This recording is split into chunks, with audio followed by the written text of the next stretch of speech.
So, hello guys, Alicia nyo. Nagbabalik ulit para sa ating panibagong video. So, mga minamahal, as of the moment, deleted na po ang video na isinare ni Senator-elect Ronald Bato de la Rosa na isang AI na kung saan yung mga estudyante tinatanong kung ano yung masasabi ninyo dito nga po sa pag-iimbestiga or dito sa impeachment ni VP Sara Duterte. Which is yung post na yon is generated by AI. And then, shinare ni Senator-elect Ronald Bato de la Rosa at meron pa siyang caption na mabuti pa ang mga bata nakakaintindi sa mga pangyayari. Makinig kayo mga yellow at mga komunista. Ang lakas mag-post ni Senator-elect Ronald Bato de la Rosa ng salitang makinig kayo mga yellow at mga komunista pero hindi marunong mag-fact check. Diba? Ng kanyang mga sinishare, nagmi-mislead sa mamamayang Pilipino. Ang dami nga nag-comment, Sir, AI po yan, pakidelete, baka mabash kayo. Wala na. Nabash na siya eh. Huli niyang, huli niya na i-delete nung article na itong si Senator Bato de la Rosa. Sabi pa nga ni Bato noon, guided daw siya ng Holy Spirit tapos naniniwala sa artificial AI. Kaya nga nagtataka ako eh. Senador to, di ba? Wala man lang staff na nagpa-fact check ng post niya kung AI or totoo. Nagtataka lang ako mga minamahal. Oh my God. Anyway, mga minamahal, ito, panoodin natin yung video. Itong AI na video na kung saan ito yung shinare ni Bato de la Rosa. Excuse me, pwede ba kitang matanong? Yes po. Pabor ka ba sa impeachment ni VP Sara? No. Bakit? Because it is obviously politically motivated.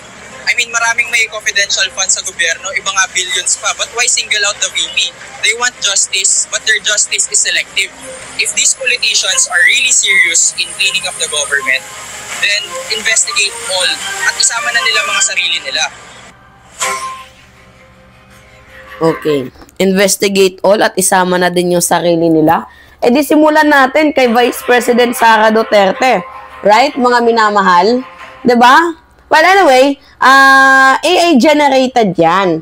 Okay naman, great explanation, pero we should start from the Vice President and yun naman talaga yung ginagawa natin ngayon. 'Di ba, mga minamahal?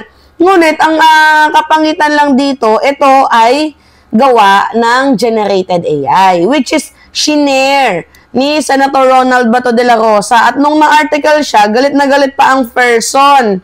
Tingnan nyo mga minamahal. Ito, shinare ni Bato, pakita natin sa inyo. Kasi nagtataka ako, wala man lang nagpa-fact check dito kay Bato de la Rosa. Sa laki ba naman ng intelligence funds na hawak niyan, wala man lang staff na nagpa-fact check? 'Di ba? Na nagsishare siya ng basta-bastang video? 'Di ba? Talagang tanga lang talaga itong si Bato de la Rosa.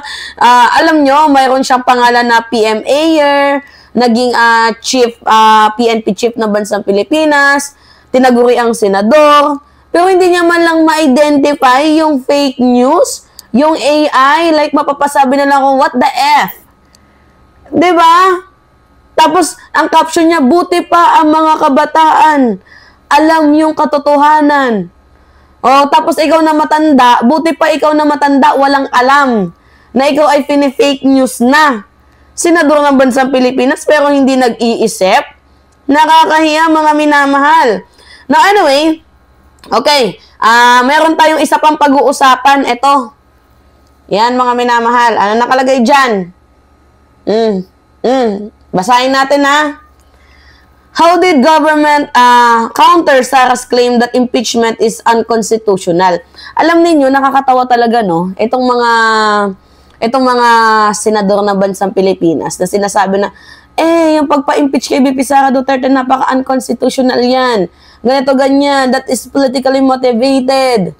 That is phishing. Ang dami mga bias na senador na nagsasabi ng ganyan. Like, mapapasabi ka na lang, oh my God. Senator judge ng impeachment tapos naglalahad ng unpopular opinion.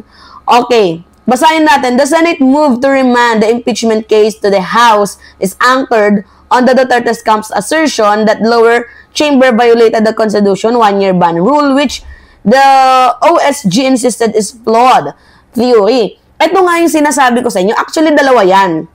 Yung 1-year ban at itong itutuloy kung papayagan ba ng 20th Congress. Like, mapapasabi na lang kayo, paano itutuloy ng 20th Congress? Paano nila makakapagsabi na itutuloy? Eh, hindi pa naman nag-i-exist ang 20th Congress. Hindi pa tapos ang 19th. Wala pa tayo sa 20th.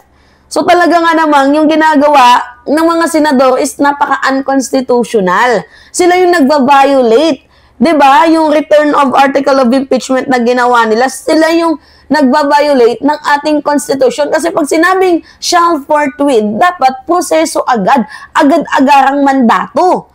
'Di ba? Inaasikaso. Kaso yung forthwith sa kanila, dinidribble muna and then umaabot ng 4 na buwan, tapos papatulugin. Tapos pag nandyan na malapit, doon palang mag-iisip, na mayroon palang problema. 'Di ba gago? Alright. Sabi pa dito, the Senate move to return the article of impeachment against Vice President Sara Duterte to the House of Representatives due to allegation that the House of the Representative violated the Constitution when it impeached the Philippines' second top official. So, the Senate sitting as an impeachment court asked the House to certify its impeachment proceeding were compliance with 1987 charter contrary to the accusation of Senator Ronald Bato de la Rosa, who raised a motion that was eventually approved in a vote of 18-5. Dapat i-disqualified itong si Bato de la Rosa bilang impeachment judge ng impeachment trial ni Vice President Sara Duterte dahil ngayon pa lang nakikitaan na natin ng pagiging bias itong si Bato de la Rosa. So, the claim of De La Rosa echoed argument presented by, alam nyo, ang nagpapagulo lang talaga, yung mga nagmamagaling na mga senador. Aminado na nga si Bato na hindi siya lawyer eh. 'Di ba? Actually, may punto naman. Itong si Bato de la Rosa, oo. Yung puntong pambobo nga lang, yun lang yung punto niya. So, 'di ba, impeachment judge ka, magfa-file ka ng motion to dismiss, eh paano mo naman i-dismiss ang impeachment ni VP Sara Duterte, eh hindi pa nga nasisimulan yung trial, i-dismiss mo doon? 'Di ba? In her petition filed with the Supreme Court in the February, is which she asked magistrates to stop her upcoming trial. Does her argument have merit? So, Sarah's point naman, basahin natin, Duterte case is anchored on the provision in the Constitution state, no impeachment proceeding shall be initiated against the same official more than once within a period of 1 year. Yan yung nila, ini-insist nila na kumbaga pasok ba yan sa 1-year ban. Eh ngayon naman mga minamahal, kapag na-impeach, itong si BP, actually impeach na. Dapat yung ginagawa, shall proceed na yan. Wala nang rikos-dikos, wala nang kung ano-ano pa, shall proceed. Eh kaya nga lang nagkaroon ng madaming misinterpretation dahil pinatulog. Kung hindi pinatulog, kung nag-proceed, di tapos na sana. Wala nang eklabush, wala nang mga hanash. Nagigets ninyo? Kaya itong mga senador na to, itong mga bias ng mga senador na to, dapat tinatanggal. Kabilang na si Bato de la Rosa, kupal eh. 'Di ba? Tapos mag-share ng AI na video. Kung hindi ba naman tanga tong animal na to? Napaka-bobo. Pasensya na, senador ha?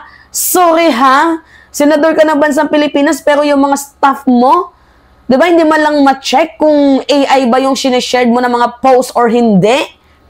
Sorry ba to ha? Kailangan ka pa namin i-call out sa kabobohan mo, ha? Nakakahiya bilang Senator Judge ng bansang Pilipinas, mayroong intelligence funds. Ang lakas makasabi na guided by the Holy Spirit pero naniniwala sa mga AI. Hindi ba naman tulonggis tong animal na to? Hindi ba naman tanga-tanga? Di ba mga minamahal? Alright. Okay, game. So, yun po. Kayo. Ano yung masasabi ninyo? Anyway, pahingi lang ako mga minamahal ng comments, yan, likes and share. And also, don't forget to click the subscribe. Yes, subscribe niyo itong natin para umabot tayo ng 400,000, no? Tapos going to 500,000. Don't forget to click the subscribe and hit mga minamahal notification bell para lagi kayong na-update sa mga video. Time to time po tayong nag-a-upload every 2 hours. Yan, para na-update kayo at na-check nyo yung latest, yung totoo.